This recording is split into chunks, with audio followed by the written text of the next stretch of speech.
Hello and welcome to Broadcasting Scotland. My name is Lewis McGlynn. Hello and welcome to Broadcasting Scotland. My name is Saoirse Healy.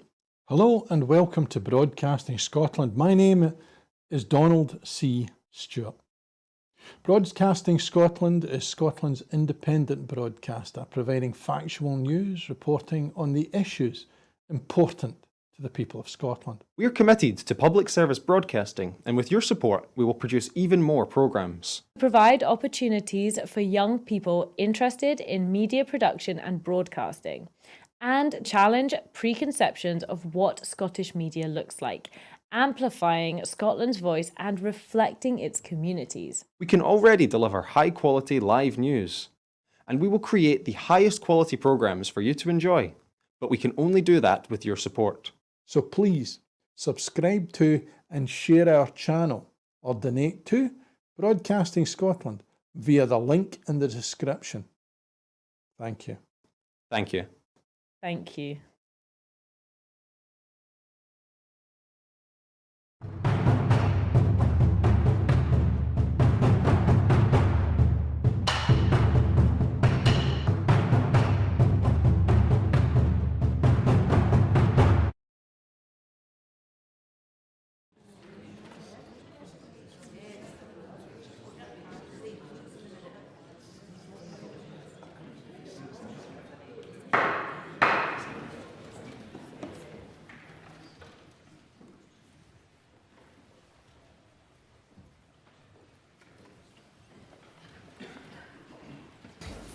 Good morning. The first item of business is general questions, and question number 1 I call Mark Ruskell. Thank you, Presiding Officer. To ask the Scottish Government whether it will provide further details of the process that it will follow to develop a just transition plan for the Mossmorran industrial site. Minister Gillian Martin. Thank you, Presiding Officer. The Scottish Government has committed to publishing a just transition plan for Mossmorran following the delivery of the Grangemouth Just Transition Plan, and work will commence in early 2025. Lessons will be learned from the development of the Just Transition Plan for Grangemouth, and I anticipate taking a sequential and measured approach. The plan is likely to include a data-driven baseline, an outline vision for 2045, a corresponding action plan and a monitoring framework, and I am committed to ensuring that this work is a business credible while embedding the ambitions for both workers and the community, and I welcome early engagement with all stakeholder groups to ensure their voice is heard, and the plan will be co-designed with them. Mark Ruskell. Can I thank the Minister for the detail of that answer? ExxonMobil and Shell run Mossmorran. There are around 250 workers working there, and many more are employed through short-term maintenance contracts. So any credible just transition plan for the site must be co-designed with the workers and the unions from the get-go to safeguard those livelihoods. Can the Minister outline, further to her answer, what engagement process the Government plans to follow to ensure the development of a worker-backed plan? And will she join me alongside site operators, workers and unions at the summit that I'm organising on this issue later this year? Minister. Well, just like the Grangemouth Just Transition Plan, unions and the voices of workers are going to be absolutely central to the development of the plan. It was when I visited ExxonMobil at Mossmorran that I actually approached them and said that I would like to work with them on a Just Transition Plan, and they were happy for that to happen. Obviously, the Grangemouth plan is probably more important to get that off the ground, given the situation there is at the Grangemouth complex. But that's going to be work that's going to be brought forward into how we approach the Mossmorran plan. Many of the same unions will be involved in that, and will be able to learn the lessons from the Grangemouth plan and adapt them in the Mossmorran plan. Alexander Stewart. Thank you, Presiding Officer. In December, the Scottish Government, which the Greens were then part of, cut the Just Transition Fund. They now ask about a just transition for the Mossmorran industrial site. Now that the Butte House agreement has collapsed, can the Minister commit to restoring funding to the Just Transition Fund for the future? Minister. So the Just Transition Fund is for the North East and Moray. I'm actually looking at the Just Transition Fund with a view to how there might be other areas of Scotland that can benefit from it. It has not been cut. is going to be, in its current form, it's going to be the same as it was when it was announced. It's going to be delivered over 10 years. So it's not true to say that it's been cut at all. Question number 2, Tim Eagle. Thank you, Presiding Officer. To ask the Scottish Government whether it has held any discussions with stakeholders regarding the future of hyperbaric treatment services on the West Coast. The Scottish Government is aware the contract for NHS hyperbaric medicine services in Oban ceased on the 31st of March, and the Chamber has not been operational for NHS patients since January. Review of the facility is ongoing, and Scottish Government officials have been in contact with NHS National Services Scotland as Commissioner of these services and NHS Grampian, who provide and coordinate hyperbaric medical services in Scotland. We are being kept updated as review of the situation continues and have been assured risk is minimised and plans are in place for the timely transfer and treatment of patients. Tim Eagle. I met with residents and businesses in Oban earlier this week, and I heard worrying reports that some local businesses in the aquaculture sector are considering relocating nearer to sites that have an active NHS hyperbaric chamber. NHS Grampian confirmed to me in writing that its decision to renew the contract with Tritonia was not taken for financial reasons. Will the Cabinet Secretary please commit to engaging with NHS Grampian further with a view to reinstating this vital service and to protect the aquaculture sector in Oban and its surrounding communities? Minister. I recognise the description of the communities and businesses that Tim Eagle presents. As I said in my initial answer, there was a review of the service earlier last month, and I await the outcome of that, and we are engaging with NHS Grampian. Thank you. Question number 3, Patrick Harvie. To ask the Scottish Government, in light of its recognition of a housing emergency, whether it will take steps to improve the application of Policy 16 of the 4th National Planning Framework in relation to affordable housing. Minister Ivan McKee. Policy 16 of the National Planning Framework 4 focuses on quality, diversity and sustainability. It gives strong support for the delivery of the right homes in the right places, reflecting local needs and providing choice across tenures. NPF 4 has already strengthened the affordable housing policy from previous Scottish planning policy to require at least 25% of homes on a market site to be affordable, unless local evidence justifies higher or lower contributions. It is for decision makers to apply policy on a case-by-case basis in accordance with the development plan, unless material considerations indicate otherwise. Patrick Harvie. I'm grateful to the Minister for the answer, and I don't think that the problem lies in the precise wording of the policy, but it's in its application. Glasgow City Council, for example, saying that it's approved 1,500 homes since the turn of the year. That could have meant hundreds more affordable homes if the policy had been applied. Just to give one example, the Scottish ministers rejected the call from Green councillors to call in the Shawlands Arcade redevelopment, which just in that one development could have provided 125 affordable homes. What is the value of this policy if local councils are not being required to apply it and to ensure that private developers do include affordable housing as part of their developments? Minister. I'm sure Patrick Harvie understands, as he does, that it's up to the local development plan having a clear role in how this policy is taken forward, and for local planning authorities and local councillors to make decisions on that. You'll know that Glasgow is gathering evidence for their new local development plan. I'll also know that the Policy 16 allows where there is a lower contribution is justified in local circumstances, and one of those is the impact on viability amongst other criteria. And I don't talk specifically on the examples he's raised, but clearly in a case where viability is important, it's not a question of losing a number of affordable homes, it's a question of not having any homes potentially being built at all, which of course has an impact on the overall market. So of course all these factors are taken into account locally as rightly they should be. Brief supplementary, Christine Graham. Thank you very much, President Officer. I hope you feel this is relevant because it's about affordable homes. I believe there are over 43,000 empty homes in Scotland at large. Possibly this is more for the Housing Minister. There are over 400 Midlothian and 1,000 in the Scottish border. So what levers are open to the Scottish Government to bring these homes into the market legally? Minister. Some of this does land in the Housing Minister's remit, as correctly identified, but some planning does have a role potentially to play here. Work has been taken forward to review compulsory purchase orders, and work has also been, consideration has also been given to the place that compulsory sales orders may have in helping to support a solution to the problem that has been identified, and updates on that work will be brought back to Parliament when in due course.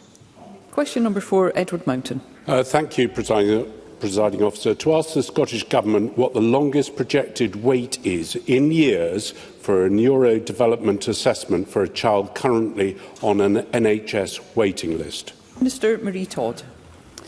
Long waits for neurodevelopmental support are unacceptable. We don't, though, as I've explained before in the Chamber, currently collect waiting times for neurodevelopmental assessment.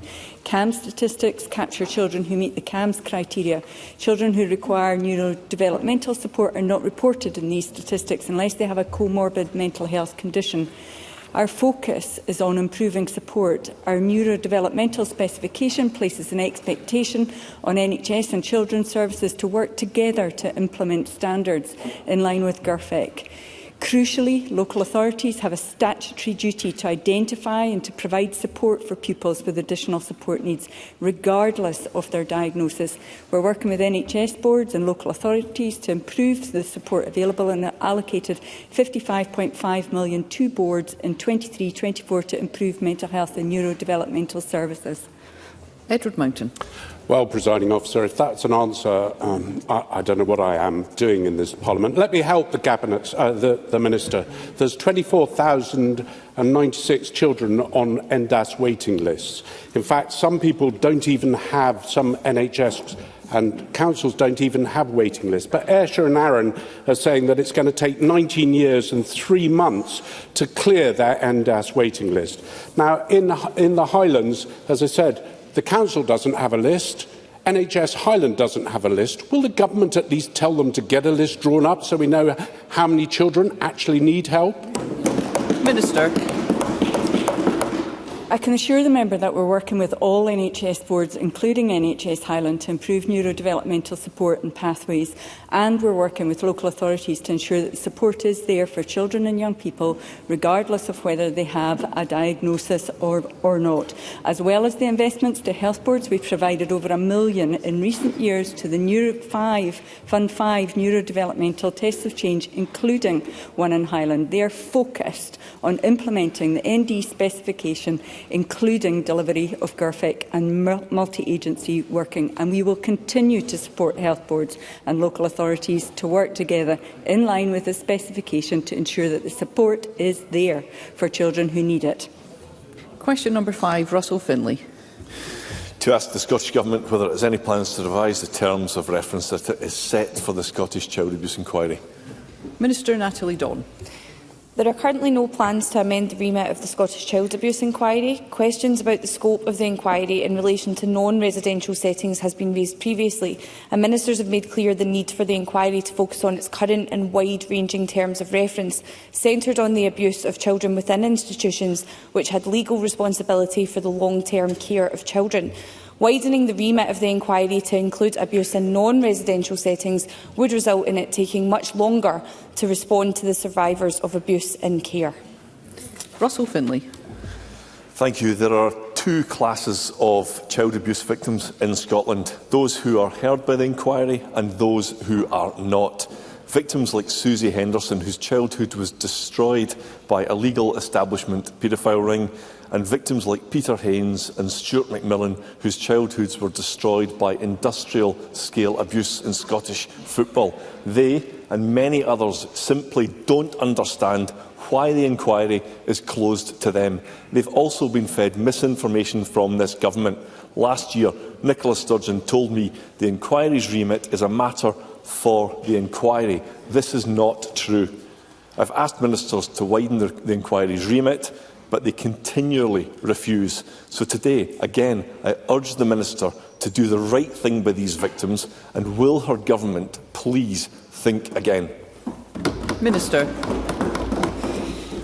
I want to make really clear that our sympathies are absolutely with all victims of historical abuse. However, as the member knows, and as I've just reiterated, the Scottish Child Abuse Inquiry was set up under the Inquiries Act 2005 to investigate the abuse of children in care in Scotland, following a call over many years from survivors of in-care abuse.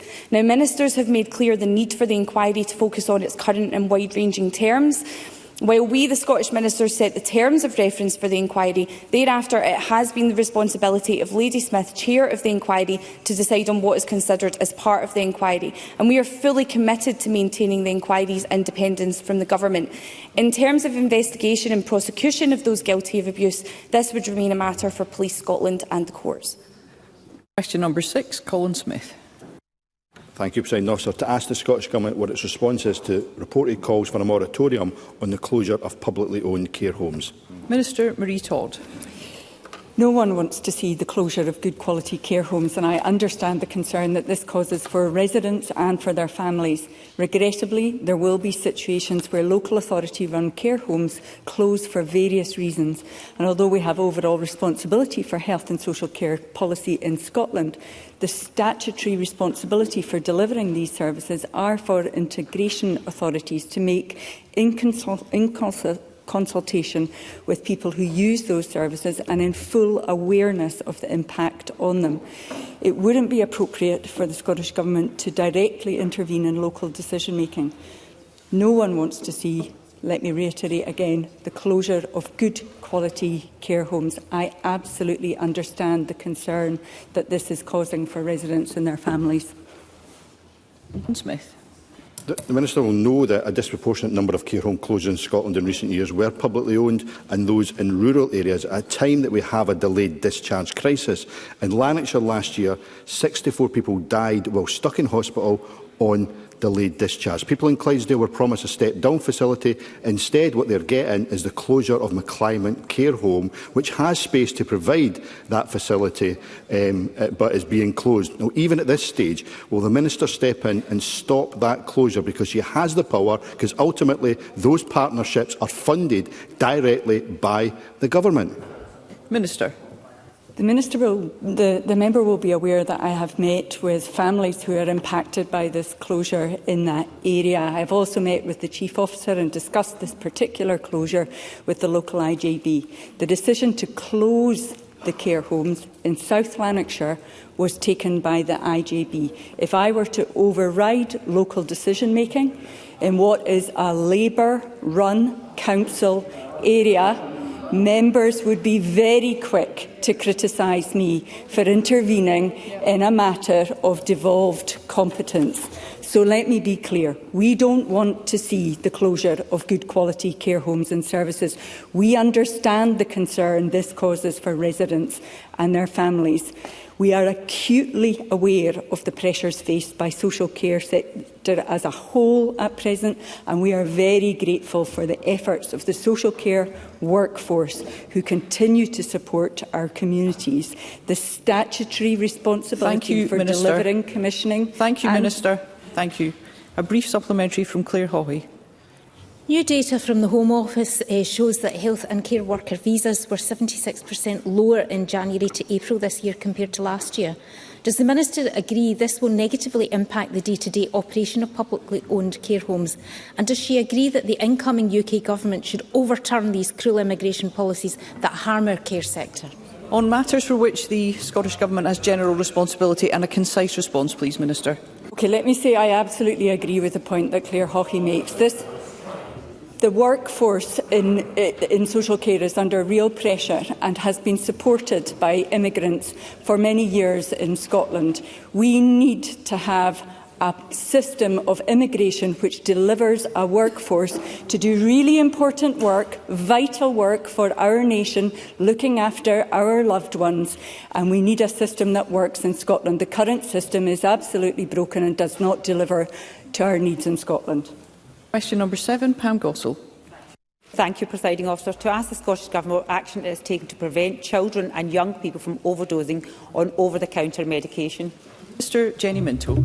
The Medicines, Healthcare and Products Regulatory Agency, in combination with retailers, limits the sale of paracetamol to a maximum of 2 packets of 16 tablets. The aim of these voluntary measures is to balance the need for people to access pain relief medicines against the dangers for vulnerable individuals to purchase on impulse excessive quantities of any single analgesic.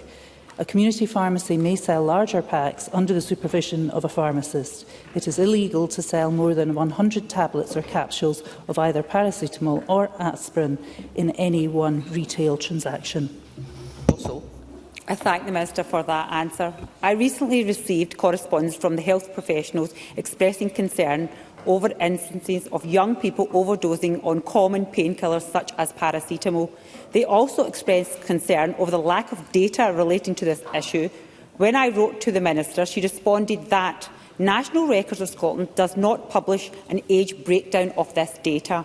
Therefore, I asked the Minister what action is her government taking to increase the availability of data relating to drug overdose and age. Minister. I thank Pam Gosel for her question and recognise the work that she's been doing, as she referenced, in the fact that she has written to me. And she is correct. I responded by saying National Records of Scotland does not publish an age breakdown of this data. However, I'd be very happy to meet with the member to discuss this further, to understand the concerns that have been raised by her constituents. Question number 8, Bob Doris. To ask the Scottish Government how it is investing in affordable homes within Glasgow, including within the Glasgow, Maryhill and Springburn constituency, to help address housing need. Precise response, Minister. Paul McLennan. The Scottish Government has made £328 million funding available to Glasgow for investment in affordable housing over the first years of the current Parliament, with a further £78.6 million for 2024-25 has been allocated. From this funding, £26.8 million is planned for investment over the same period in the Maryhill and Springburn constituency area. This investment will provide an additional 455 homes for Maryhill and Springburn communities. Doris. I thank the Minister for that answer. NG Homes in my constituency are seeking to develop innovative ways to bring void properties back into use as affordable homes, including 25 void tenemental properties at Stonyhurst Street, Postle Park, a challenge over several years. Can I ask the Minister if they will meet with myself and NG Homes to discuss their ideas regarding innovation around void properties more generally, perhaps in Postle Park itself, to see both the challenges and opportunities presented at sites such as the Stonyhurst Street site? Minister. Yeah, I'm aware that NG Homes have already engaged with Glasgow City Council, who manage the Affordable Housing Supply Programme in Glasgow through TMDF. Glasgow City Council have agreed to provide funding to undertake a feasibility study to consider options for redevelopment of the pre-1919 tenement building. This study is now underway, and Glasgow City Council will meet with NG Homes in completion of this to consider the next steps. I'm planning to meet with all of the RSLs operating in Glasgow over the summer, and we'd be happy to discuss them then. Thank you. That concludes general questions. The next item of business is First Minister's questions. Question number 1, I call Douglas Ross. Thank you very much, Presiding Officer, and for the opportunity for each party to make some remarks about D-Day. 80 years ago today, British soldiers joined those from America, Canada and other nations to board planes, ships and landing craft to begin the liberation of Europe. The men who were parachuted into Normandy or landed at Gold, Juno, Sword, Omaha or Utah beaches on the 6th of June headed into danger and uncertainty. They were met with mines, barbed wires and the guns of the German defenders. 4,414 of the men involved in Operation Neptune alone would lose their lives. But their sacrifice and the brave efforts of all those individuals on that historic day played a key part in the downfall of Nazism and ensuring the freedom and democracy for Western Europe. On this day, the 80th anniversary, and as the veterans of that day become fewer and fewer, and the event passes from memory to history, our need to remember their heroism becomes ever more important. So today and always, we will remember them.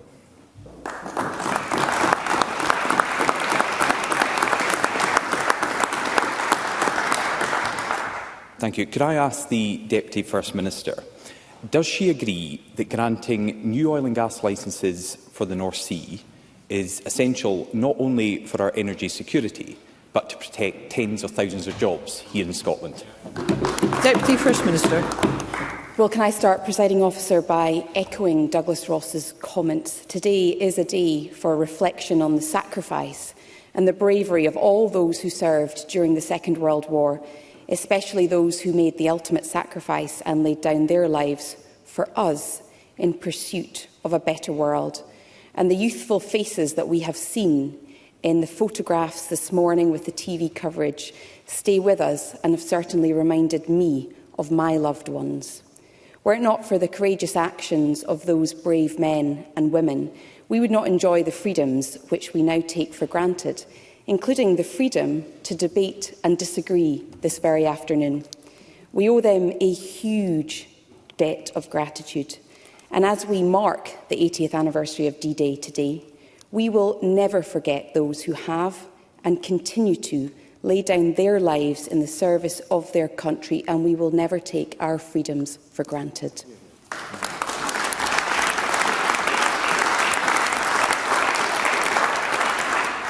Well, Presiding Officer, we're absolutely crystal clear in our support for a just transition for Scotland's oil and gas sector, which recognises the declining nature of the North Sea basin and is in line with our climate change commitments. Because the difference between this party and the Conservatives is that we will never abandon our workers, we will never leave a legacy of inequality, and we will never destroy communities like the Tories did in the last transition.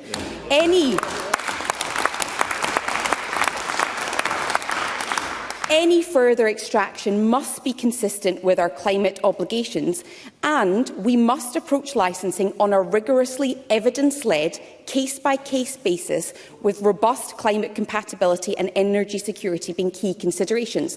Douglas Ross may not care very much for doing the hard work to understand the evidence of decisions, as he confessed earlier this week with Liz Truss's budget, but we are evidence-led, and we will ensure our decisions on North Sea oil and gas are consistent with the evidence. Douglas Ross. Well, the evidence is very clear. The SNP plans to be against any new oil and gas licences will see tens of thousands of jobs lost in the North Sea and the North East. That's the evidence. That is very clear. Now, the Deputy First Minister also said this week. She said about the SNP, and I quote, have never said no to new oil and gas licences. But of course, they opposed the Rosebank field. They opposed Cambo. And let's just hear what one of her government colleagues has said. Mary McCallum, the Cabinet Secretary for Energy, said clearly the Scottish Government, and I quote the Energy Secretary's words, do not agree with the UK Government issuing new oil and gas licences. How can the SNP even pretend to support the oil and gas sector and the jobs that are crucial to it when their own Energy Secretary says that? Deputy First Minister. Very difficult to believe the Tories on oil and gas when we know that Douglas Ross's party has been exploiting Scotland's oil and gas to fill their budget holes for decades. And what's Scotland got to show for it? Austerity, Brexit and the cost of living crisis. We've never proposed a policy of no further North Sea licensing at all. We have said quite clearly that it has to be compatible with our climate change obligations, and any licensing process has to be subject to a robust climate compatibility checkpoint. But Douglas Ross wants to talk about evidence. The scientific evidence is clear. There is an urgent need to transition away from fossil fuels globally if the Paris Agreement climate goals are to be met. And our focus is on meeting our energy needs, reducing emissions and ultimately delivering affordable energy. Douglas Ross. The Deputy First Minister didn't want to listen to the Conservatives on this. I was simply quoting her Cabinet colleague. The Scottish Government, the SNP Cabinet Secretary for Energy, says we do not agree with the UK Government issuing new oil and gas licences. That's not me saying that. That is the SNP's Energy Secretary. And if the Deputy First Minister is trying to distance herself from those comments, there's more. Here's Humza Yousaf, the SNP leader until just last month. He said, and I quote, I don't think it was the right thing to do to grant 100 new licences. The SNP leader before that, Nicola Sturgeon, says, "I don't think we can continue to give the go-ahead to new oil fields." And several times just this week, I asked John Swinney directly if the SNP backed new oil and gas licences. He wouldn't give a straight answer. So here's an opportunity for the Deputy First Minister. Does the SNP Scottish Government agree that new oil and gas licences for the North Sea should be granted, yes or no? Deputy First Minister. I have been very clear in our approach, and our approach is that we will continue to support the workers, we will continue to support the industry in line with our climate change obligations, and the industry itself believes in that transition. But the facts speak for themselves in terms of what we are doing. Last month alone, we saw progress of 2 significant projects that will drive forward our energy transition and underline our position as an energy powerhouse. The groundbreaking on Sumitomo's £350 million high-voltage direct current cable factory and the investment that was made through Haventus in the redevelopment of Ardissie Airport. That's because this government believes in a just transition, a transition that does not leave the workers behind, that does not turn the taps off overnight, but is very conscious of our climate change obligations. And we've heard a lot of figures this week that have been cooked up by the Tories, and the bottom line for us is that we are led by the evidence, and we will always back the North East and Scottish workers. Douglas Ross. People might not have realised listening to that answer. I'd simply ask the Deputy First Minister, yes or no, do the SNP agree with the granting of new oil and gas licences? And we got nothing. No answer whatsoever about that specific question. So let me be clear. The Scottish Conservatives support new oil and gas licences because new developments will protect jobs in the North East of Scotland. But they will also support the just transition to net zero. They'll keep bills down, they'll prevent us having to import costly oil from foreign countries, and they will secure Scotland's energy future. Now, they're trying to pretend otherwise, Presiding Officer, but the SNP are against new oil and gas licences, regardless of the impact on workers affected. And if we're speaking about evidence, I go back again to the Aberdeen and Grampian Chamber of Commerce. They said in a report that the position to not grant new oil and gas licences would put 100,000 jobs at risk. So, Deputy First Minister, why are the SNP ignoring them? Deputy First Minister. I think Douglas Ross might find that the same report had some criticisms for the Conservatives as well. But Douglas Ross talks about supporting the North East, and I've been very clear about our position of new licences.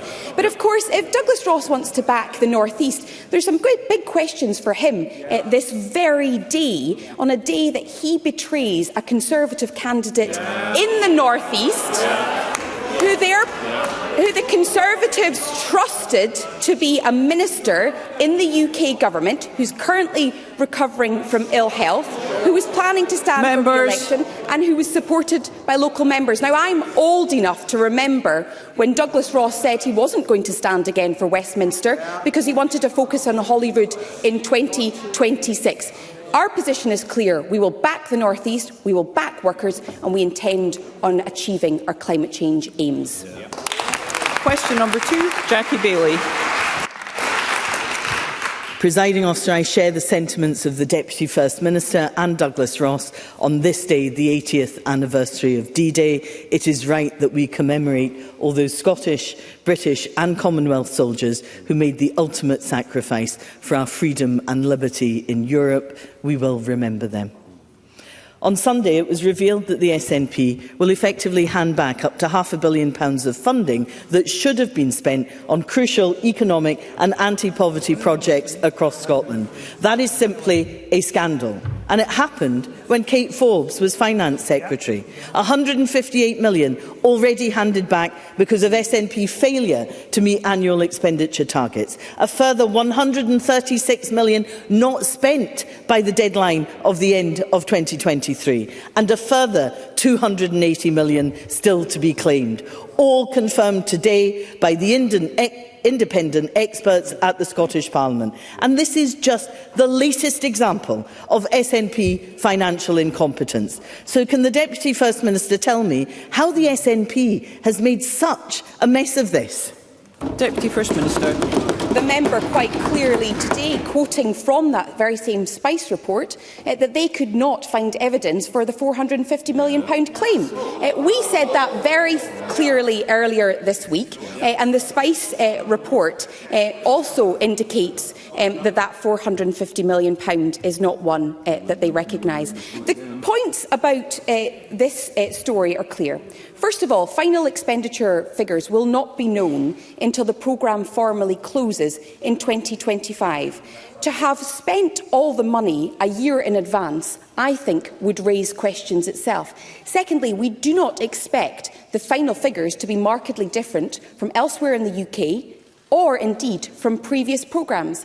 So our commitment is to spend as much of the money as possible. And of course, the irony of the question is that the Labour Party have no intention of ever returning Scotland to Europe and therefore depriving us of European funding indefinitely. Becky Bailey. Do you know what's interesting is the clawback in Scotland is going to be greater than anywhere else in the UK.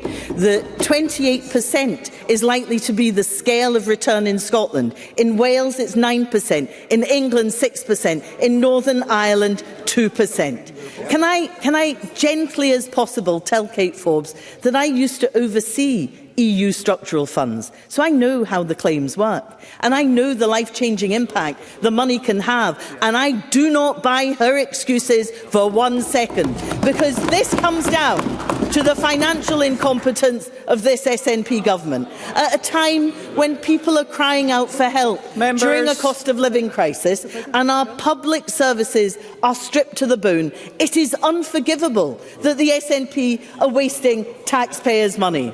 And the scale of the incompetence goes even further, Presiding Officer. New analysis published by the Scottish Labour Party today reveals the SNP... Oh, wait for it. Reveals that the SNP has wasted £5 billion since they came to office. That includes agency spend costing the NHS over £1.6 billion, delayed discharge costing over £1.3 billion, ferries now £330 million over budget, and the list goes on.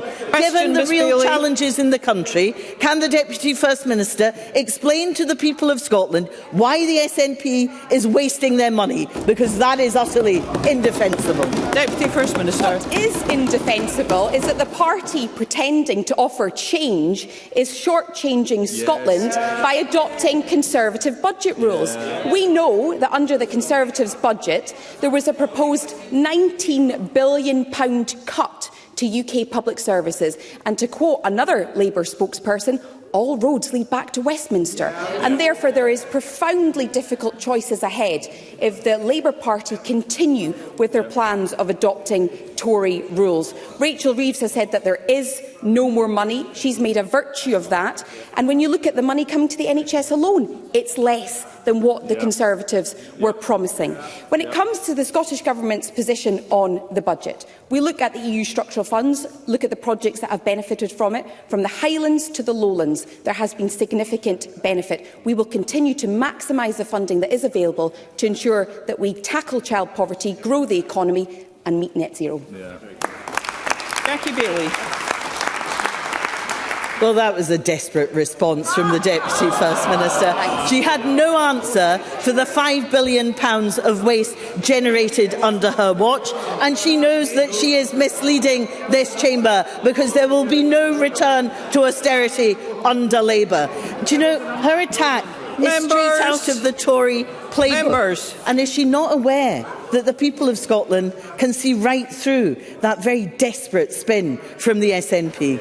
People are tired of the chaos, they're tired of the sleaze, they're tired of SNP politicians not treating Scottish taxpayers' money with respect. Failing to use millions of pounds isn't treating the taxpayer with respect. Wasting £5 billion of public money isn't treating the taxpayer with respect. Defending Michael Matheson and his £11,000 iPad bill isn't treating the taxpayer with respect. People across Scotland are sick of the SNP putting party before country and sick of the financial incompetence that they end up paying for. Last year, Kate Forbes attacked Hamza Youssef, saying that continuity wouldn't cut it.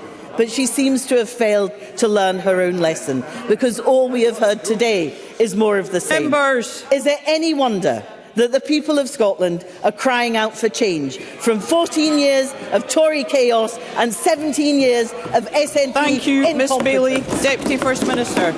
Crying out for change, and they're not going to get it with Labour, that is for sure. And let me start with a point of consensus, that I think the public do want to be treated with respect, and they are tired of spin. And Labour have spent this week accusing the Conservatives of spinning numbers. And that's precisely why I think there's the air of hypocrisy right now in terms of the figures that Jackie Bailey has come to this chamber with.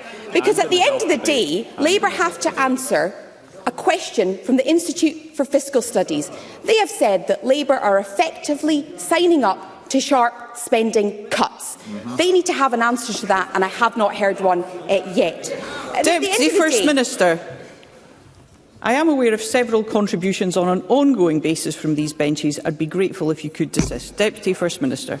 And at the end of the day, we are proud of our record, because our most recent budget, using progressive taxation, has seen the Scottish Child Payment increase, has seen the best performing A&E in this country, has delivered for business in terms of slashing or abolishing rates for businesses, and has made Scotland the top destination outside London for foreign direct investment. That is a record to be proud of, but it would be a lot easier to deliver these game-changing policies if we didn't have Tory austerity and repeat.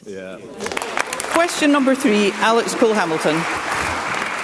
Thank you very much, Presiding Officer. And as we commemorate the 80th anniversary of D-Day, I've found myself reflecting on a particular evening of the 2016 election campaign when I knocked a door not too far from here, and that door was answered by a 96-year-old gentleman who invited me in to admire his collection of bagpipes. Not only that, but he taught me my first ever bagpipe lesson. What blew me away was that those were the pipes that he'd used to bring the troops ashore at Sword Beach in Normandy on D-Day 80 years ago. I reflect on his memory, and sadly he has passed away now, and all too many veterans have. This may be the last time we commemorate an anniversary with people who were actually there to commemorate it with us. We reflect on their sacrifice on the altar of freedom and the cause of democracy and against the tyranny of Nazism, and we will remember them. To ask the Deputy First Minister when the Cabinet will next meet. Tuesday. First Minister. Alex Cole-Hamilton. I'm grateful for that reply. Presiding Officer, in the early hours of 5th July 2015, John Yule and Lamara Bell were returning from a camping trip when their car left the road on the M9. The police were alerted to the crash but didn't turn up for 3 days. All the while, Lamara was still alive, trapped, calling for help. She may have survived if help had arrived sooner. In the weeks beforehand, my party had been warning about the chaos in the call centre at Bilston Glen, caused by the rushed centralisation of the police by the SNP government. John Swinney was Deputy First Minister at the time. The fatal accident inquiry system is so broken that it has taken 9 years to report on the deaths of John and Lamara, with final conclusions only published last week. Will the Deputy First Minister accept that her government has failed on 2 counts? First, the botched centralisation that contributed to this tragedy in the first place, and second, the intolerable wait for answers the families have had to endure. To First Minister. Well, can I start by expressing my deepest sympathies to the families and friends of Lamara Bell and John Yule. When the situation happened, the former Justice Secretary also was quite clear in his statement to Parliament following the court ruling. Our deepest apologies, and the former Chief Constable has also unreservedly apologised to the families, and I repeat that this afternoon. In terms of the points that Alex Cole-Hamilton has raised, I think it's important that we start by looking at the lessons that have been learned, because all the recommendations of Her Majesty's Inspectorate of Constabulary's independent review into Police Scotland's Contact Command and Control Division have now been implemented. And I note that the fatal accident inquiry found that lessons have been learned and that the public should have confidence in Police Scotland's ability to respond to the calls made. Alex Cole-Hamilton has also made a point on the fatal accident inquiry. Obviously, the conduct of investigations that leads to fatal accident inquiries are a matter for the Lord Advocate and her staff, acting independently of government. But I understand that this issue has been raised with the Solicitor General, and the Solicitor General has indicated that she is willing to come back to Parliament to answer questions more fully. Thank you. Question number 4, Christine Graham. Thank you very much, Presiding Officer. To ask the Deputy First Minister whether the Scottish Government will review the impact of the short-term let licensing legislation in light of the upcoming summer tourist season. Deputy First Minister. Thank you, Presiding Officer, and I refer members to my register of interest in terms of close family members running a B&B. The short-term let licensing scheme is aimed at ensuring that everyone coming to Scotland can be assured of safe, high-quality accommodation. That is especially important as we approach very busy summer tourist season. We recognise the growth of the short-term let sector and its importance to Scottish tourism, and as a result, hosts have invested in the future of their businesses and are providing assurances to guests on safety and quality. We are already undertaking planned monitoring of the legislation, and we recently laid a statutory amendment which makes technical changes as a result of feedback. And if Parliament approves that amendment, it will further support business activity and clarify exemptions. We'll update Parliament in the summer on the scheme's implementation, informed by our ongoing engagement with stakeholders. Christine Graham. I thank the Deputy First Minister for her answer. During the debate on the legislation, I raised concerns about the reach of the regulations, as it includes, for example, yurts, tree houses and even lighthouses, but also on local pressures for accommodation at times of popular tourist events, such as in my constituency, the Melrose Sevens, the Melrose Book Festival and common ridings across the borders. Flexibility to local authorities was, I understand, part of the solution. I understand from what the Deputy First Minister says that the Government is monitoring this. Can you advise the Parliament if the flexibility is working? Deputy First Minister. Well, the member makes a very important point, particularly about these very important tourist events locally. And I can confirm that the latest statutory amendment, if approved, provides additional flexibility around the periods that local authorities are able to administer temporary exemptions to the licences, which should hopefully be of use when it comes to these important events. And as Christine Graham has said, that's hugely important. Many authorities have chosen to offer those already. The Minister for Housing, Paul McLennan, will update Parliament on implementation shortly, which will cover local delivery. But we continue to monitor the implementation of the scheme and take on board any feedback from stakeholders. Miles Briggs. Thank you, Presiding Officer. We can all agree that the rollout of this scheme has certainly not been without its challenges over the last few years. Not my words, but those of the Deputy First Minister to her constituents and businesses in the Highlands. Tourism leaders have been clear that there is irreversible damage being caused by these regulations, something which seems to be falling on deaf ears within the Scottish Government. We need to see changes, and we need to see them now. That is why the Housing Minister has not gone far enough and simply demonstrates how badly this legislation was drafted and implemented in the first place. So can I ask the Deputy First Minister to actually act on this today, for ministers to suspend the legislation until a full review can take place and Parliament can fix the problems this government has created? Deputy First Minister. Well, the fact that Miles Briggs was able to quote me suggests that I am very actively engaged in the issues and obviously have a lot of interest in it locally in my Highland constituency. The point here is that we are very responsive to feedback. We'll continue to engage with stakeholders, and indeed only 2 days ago I had a meeting with the Association of Scottish Self-Caterers to hear about their experience in full, and I'll continue to work with the Housing Minister, who has been exemplary in his engagement, to ensure we take any feedback on board. Thank you. Question number 5, Tess White. To ask the Deputy First Minister how the Scottish Government will prevent further GP practice closures in light of reports that the number of surgeries has declined in every NHS board since 2015. Deputy First Minister. Well, GPs are essential to the delivery of high-quality, sustainable general practice service, and we remain fully committed to increasing the number of GPs in Scotland by 800 by 2027. To support general practice, we have significantly expanded the primary care multidisciplinary team workforce with over 4,700 staff working in services, and we're supporting development of the teams through investment of about £190 million in the Primary Care Improvement Fund. The latest data from Public Health Scotland reflects a trend towards fewer but larger practices that incorporate the multidisciplinary teams to provide a wider range of services. Tess White. Deputy First Minister, you said you were led by evidence. The evidence is GP surgeries in rural Scotland are closing at more than twice the rate of those in many central belt health boards. In NHS Grampian, GPs are damning in their assessment of primary care under this SNP Scottish Government. And here are just some recent direct quotes from GPs to their representative body in NHS Grampian. We had to switch off our phones yesterday for the first time as we have reached our safe limit. We felt we had no option. It feels unmanageable just now. And another said, the current situation cannot continue. Staff are completely exhausted and morale is very low. And somebody else said, another GP said, there has to be an easier way to make a living than this. And I see the Cabinet Secretary talking to you and giving feedback, and I'm glad of that, because we cannot afford to lose more surgeries. Deputy First Minister, GPs and patients across rural communities are watching and listening today. Can we have a today. question, please, What Ms White? answer can you give them now, because they're at breaking point? Deputy First Minister. Can I start by saying that the question that Tess White asks is very important, because, again, I understand in detail the challenges facing our rural GPs.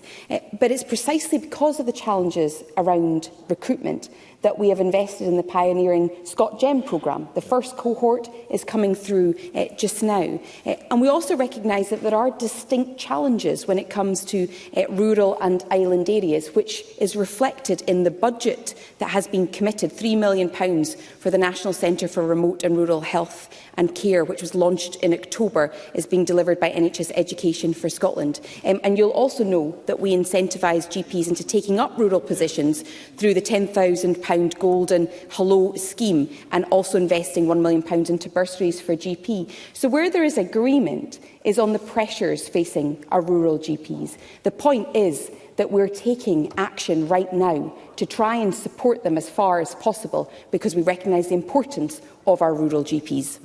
Dennis Gibson. Thank you, Presiding Officer. The Tories have presided over the closure of 450 surgeries, over 1,000 pharmacies, a third of the total, longer waiting lists and strikes by junior doctors and nurses, with 40 promised new hospitals unbuilt over the last decade in England. Does the Deputy First Minister agree that the evidence is clear that Scotland's NHS, with all its challenges, is in better shape for both staff and patients under the SNP than it ever would be under the Tories? Deputy First Minister. Kenny Gibson is right to talk about the wider context, because the situation facing the Scottish NHS has got to be seen in the wider context of the challenges when it comes to visas, the challenges around austerity, and despite that we're delivering over £19.5 billion of funding for the NHS, health and social care, to give our NHS a real terms uplift and supporting significant investment on the front line. We are committed to the founding principles of the NHS, unlike some other parties in here, and we also want to mitigate against austerity. Martin Whitfield. I'm very grateful, Presiding Officer. Deputy First Minister, I've been contacted this week by Preston Pans Group Practice, the GP surgery in Preston Pans, East Lothian, with concerns about funding, staffing and patient care. They face a withdrawal of funding of 10% from cuts to the East Lothian Health and Social Care Partnership, as well as increased estate fees. This will have an impact on patients. So can I ask the Deputy First Minister if herself, or indeed the Cabinet Secretary, will meet with me to discuss the concerns raised by this group, the whole of the Lothian Local Medical Committee, and indeed how we can improve the situation across the south of Scotland? Deputy First Minister. I have no hesitation in agreeing for the Cabinet Secretary for Health to meet with Martin Whitfield and his constituents. Question number 6, Mark Ruskell. Thank you.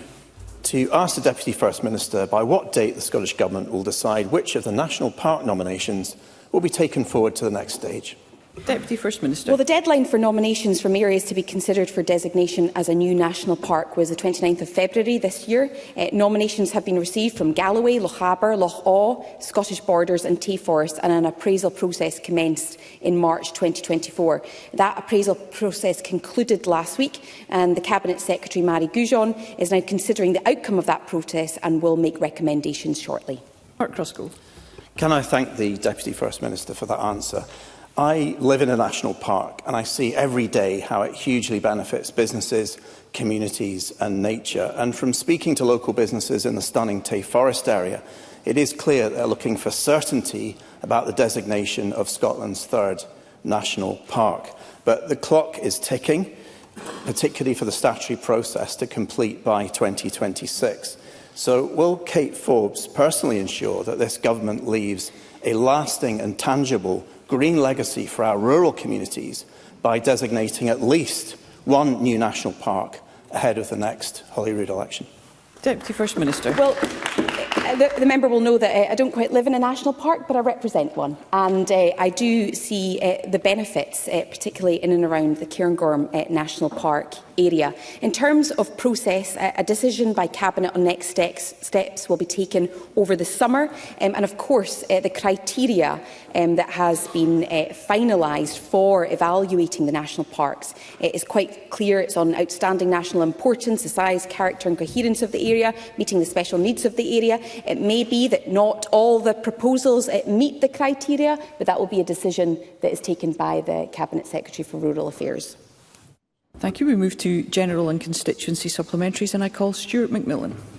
Thank you, Presiding Officer. In light of the reports about CMAL being merged into our national ferries body, what assurances can the Deputy First Minister provide that the CMAL jobs will remain in Port Glasgow Town Centre?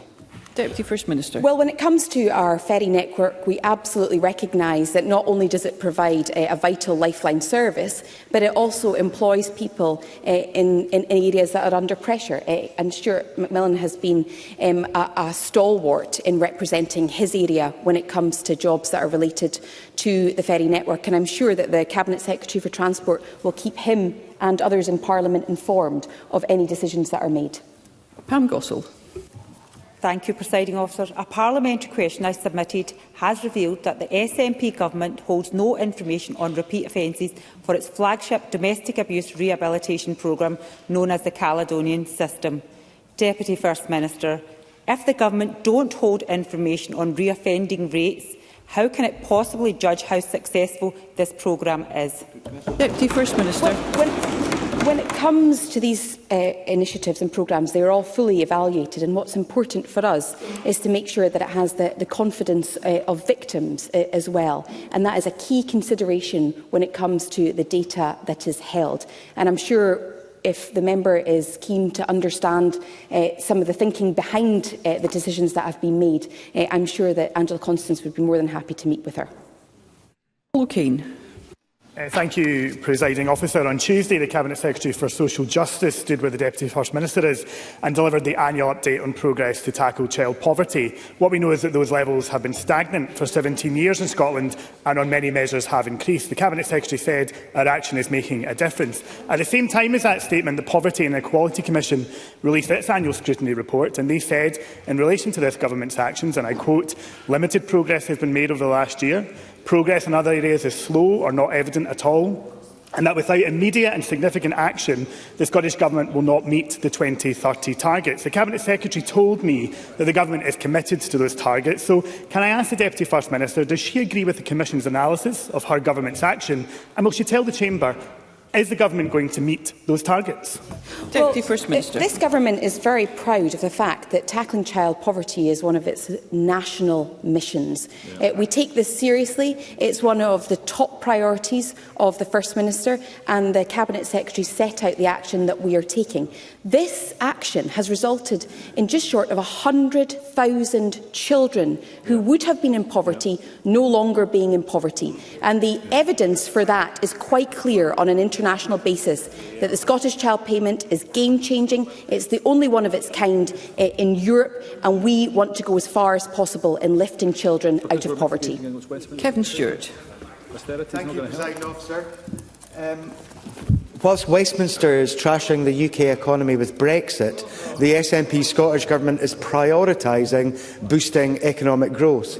It's welcome to see that the latest Bank of Scotland Business Barometer is showing business optimism in Scotland up by 15% in May to 57%, the joint highest in the UK. Can the Deputy First Minister say any more about the steps that the Scottish Government is taking to make Scotland the best place in the UK to do business? Deputy First Minister. That is absolutely our aim and ambition. Scotland is open for business. We are committed to working right across the economy to maximise the huge economic opportunities that lie ahead, and not least the incredible renewables energy sector. We want to ensure that our economy remains one of the best performing parts of the UK, as it is right now, and we will do that by working in partnership with business, industry and trade unions. Scotland's GDP per capita has grown faster than the UK's since 2007, and a record number of foreign direct investment projects were secured in Scotland in 2022,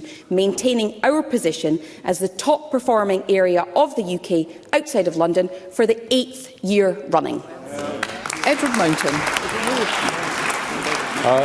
Thank you, Presiding Officer. On the 28th of May 2020, Dwayne McClay and Gary Mackay were both killed, and Kimberly Nicholson was violently stabbed in Inverness. The person who carried out the attack had had contact with Police Scotland, NHS Highland, the Highland Council and the Home Office, all of whom have appeared to have followed their own procedures without liaising with each other. Deputy First Minister, I know we can't turn the clock back, but would you be agreeable to meeting with me and the families to try and find ways to ensure information is shared between public bodies regarding vulnerable individuals so that no similar event can occur again? Deputy First Minister. I think that the member makes an important point about engaging with the families, and also an important point of constantly looking at ways that public bodies can work together. And so I'm sure that without agreeing on Angela Constance's behalf to more meetings than I've agreed to, I think she'd be more than happy to meet with Edward Mountain and the families. Sarah Boyack. Thank you, Presiding Officer. Only 38% of type 1 diabetics in NHS Lothian have access to a flash glucose monitor, compared to 51.8% across Scotland. The divide is even more stark with children, where only a quarter of paediatric patients in NHS Lothian have access to an FGM, compared with 35.5% across Scotland. This technology is life-changing for those who receive it, and type 1s in the Lothians are getting short-changed. So can I ask the Deputy First Minister what her government is doing to increase access to flash glucose monitors across the Lothians? Deputy First Minister. Well, the member is right to say that this treatment can be transformational. And the Cabinet Secretary for Health has announced £8.8 million to support the work we're doing around diabetes, and has made the commitment that all children with type 1 will get the support that they need. Thank you. Ross Greer. Thank you, Presiding Officer. Can I associate the Scottish Greens with colleagues' comments in commemoration of those who made the ultimate sacrifice in Normandy 80 years ago to liberate Europe from fascism? We will remember them. Following the tragic death of a cyclist in March and multiple other serious incidents along the Drimmen and Dundalk Road corridor in Bearsden, a community campaign, Safe Streets Bearsden, has formed to call on Eastern Martinshire Council and other public bodies to take urgent action to protect pedestrians and cyclists. The campaign's highlighted that a number of schools in the area simply don't have safe ways for many of their pupils to walk, wheel or cycle in each day. Does the Deputy First Minister agree with me and with Safe Streets Bearsden that action must be taken without delay to address these serious safety concerns along this road and to make Bearsden and Mulgai safer places to walk, wheel and cycle? Deputy First Minister. Well, we are absolutely committed to making our streets safer, particularly for young people and particularly in and around schools. So I think Ross Greer makes an absolutely critical, important point. He also references the fact that local authorities need to be involved, because they are on the front line when it comes to delivering safer local streets. But clearly there is funding that has been made available in this year's budget, and we're committed to making sustainable travel a more attractive option. So I'm sure we'll continue to work with Ross Greer in partnership with the local authority to deliver what the community are keen to see. Bob Doris.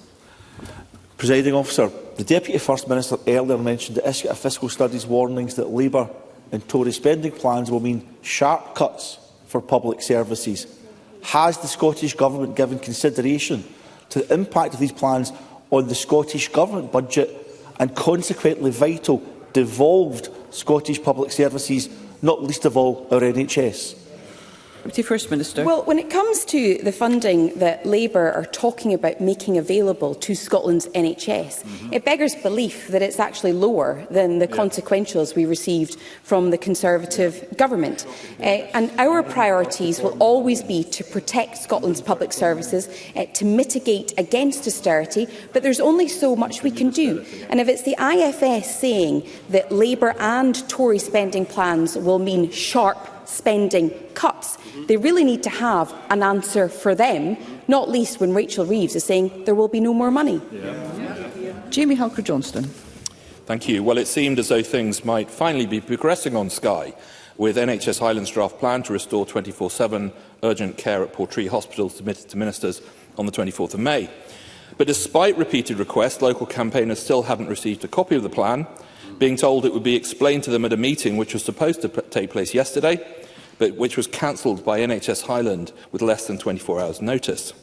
So will the Deputy First Minister commit to ensuring that the Scottish Government shares the plan with local campaigners immediately? And will she also ensure that the priority of the local community, that 24/7 urgent care is restored at Portree Hospital as soon as possible, is also the priority for NHS Highland and the Scottish Government?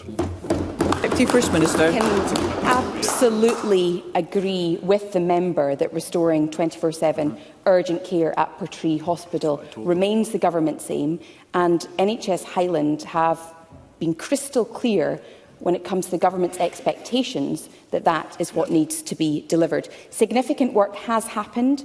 The NHS Highland submitted their action plan towards the end of May, and we're very clear with the community that this was about postponing the meeting rather than cancelling it.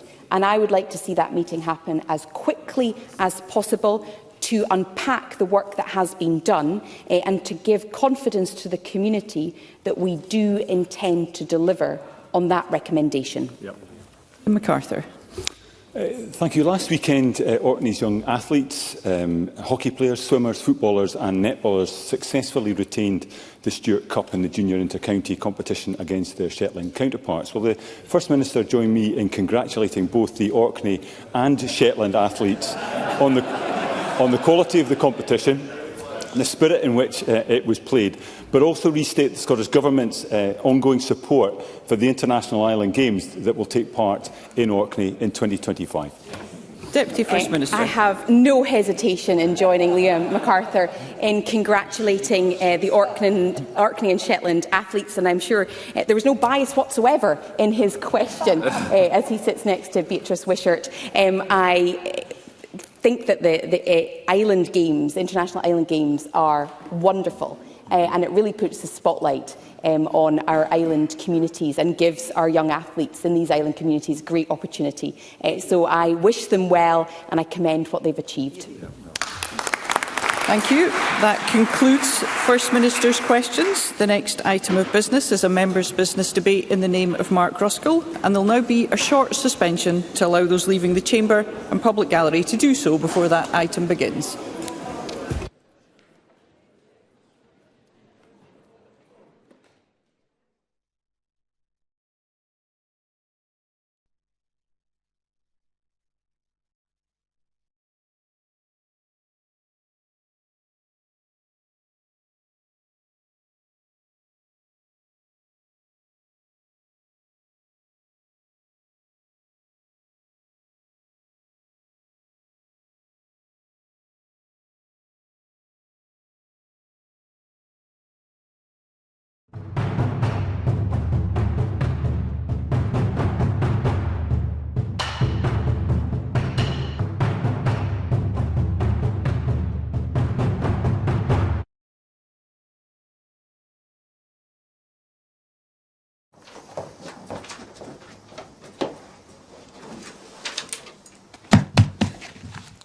Hello and welcome to Broadcasting Scotland. My name is Lewis McGlynn.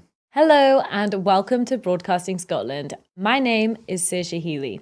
Hello and welcome to Broadcasting Scotland. My name is Donald C. Stewart. Broadcasting Scotland is Scotland's independent broadcaster, providing factual news, reporting on the issues important to the people of Scotland. We are committed to public service broadcasting, and with your support, we will produce even more programmes. Provide opportunities for young people interested in media production and broadcasting, and challenge preconceptions of what Scottish media looks like, amplifying Scotland's voice and reflecting its communities. We can already deliver high-quality live news, and we will create the highest quality programmes for you to enjoy. But we can only do that with your support. So please, subscribe to and share our channel, or donate to Broadcasting Scotland via the link in the description. Thank you. Thank you. Thank you.